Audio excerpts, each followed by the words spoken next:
You're watching Flip TV News. I am Opoyemi Olugbemi. Let's take a look at the headlines.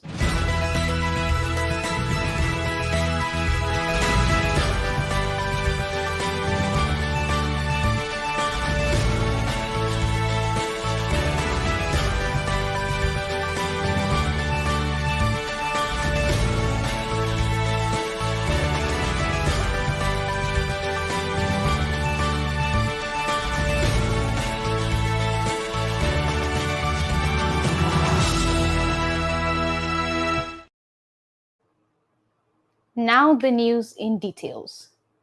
The national chairman of the Labour Party, LP Julius Saburi, has revealed that the presidential candidate of the Labour Party, Peter Obi, has been marked for prosecution by the Tinubu-led government.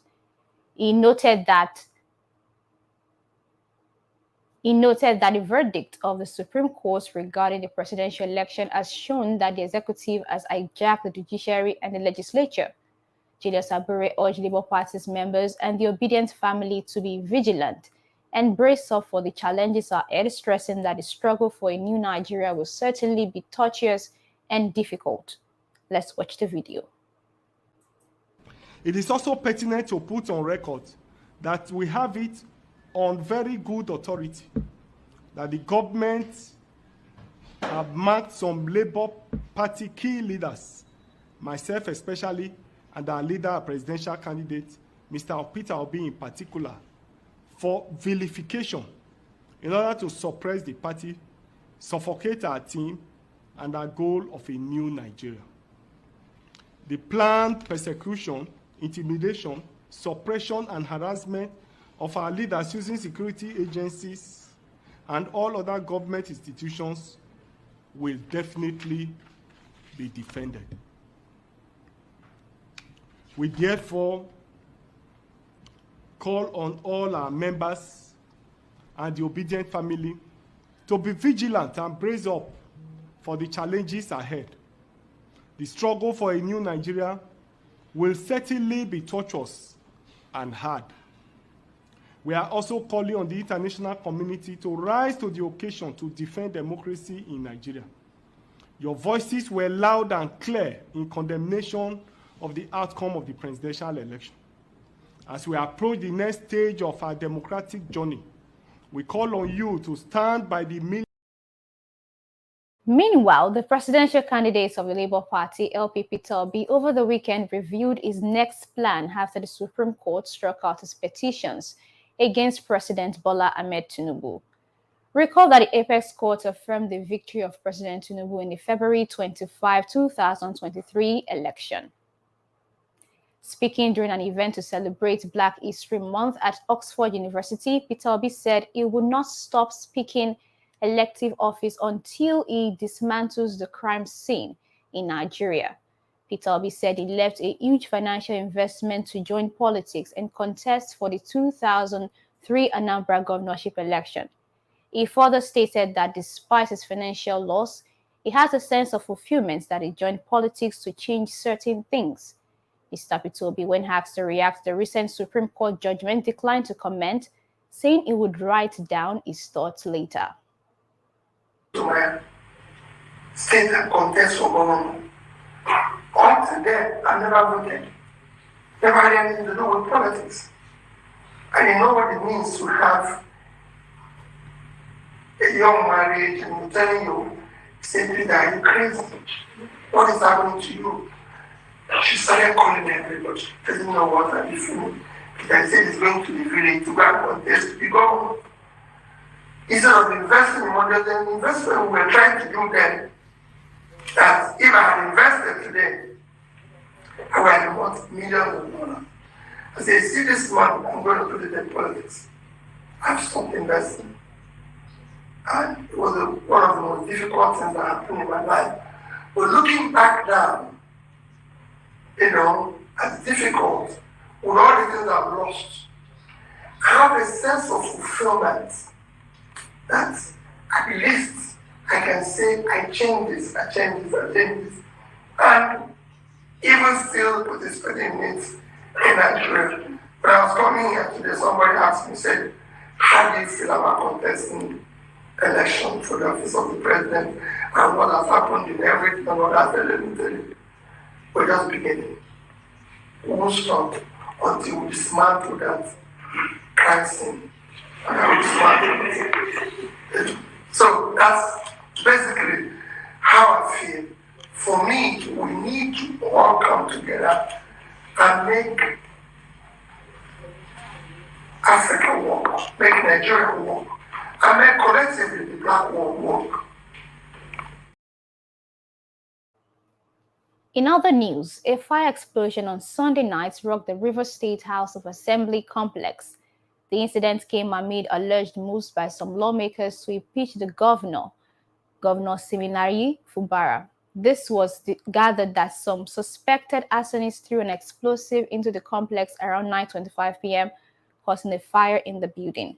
Attempts to get information from members of the House have proven abortive as the lawmakers have remained light-lipped on the rumored plot.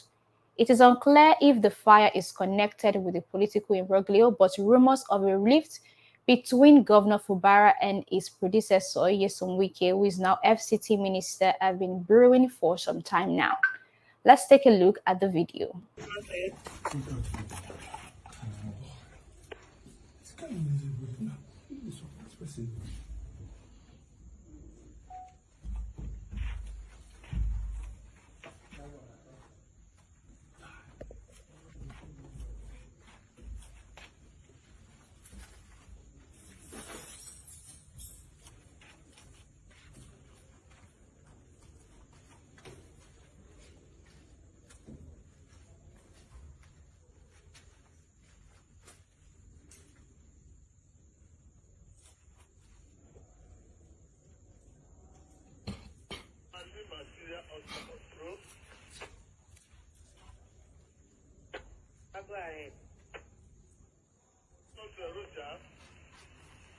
We are very much honored that just at the front of the station, I am supervising the second transition of that.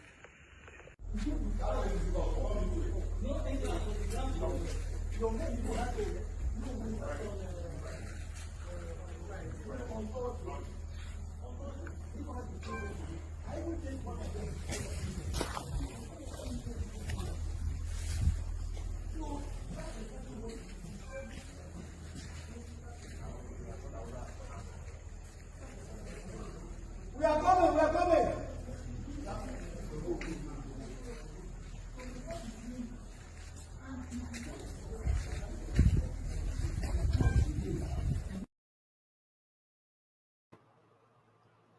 In similar development, the crisis rocking River State House of Assembly took another dimension on Monday as the House removed the same Ihe as the majority leader.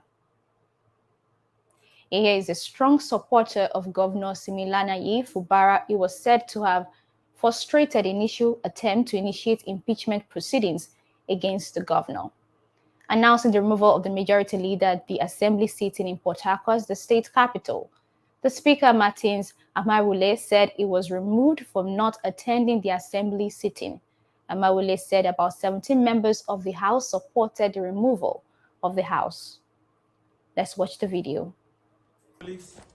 By the voting, those that voted in favor of the removal of Edison Ehi as the majority leader of this House, 23, abstention nil, against nil. By that result, Edison Ehi is now removed as the majority leader of the Rivers State House of Assembly in line with our standing orders. Go!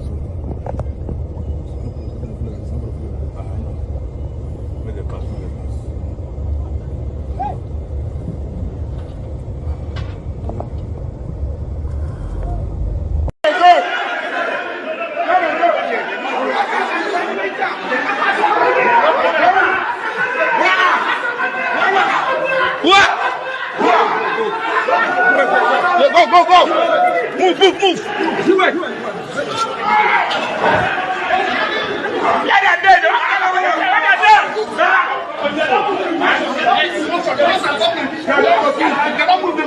So we have to stop them.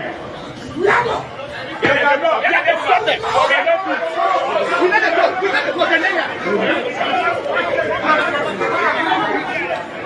go.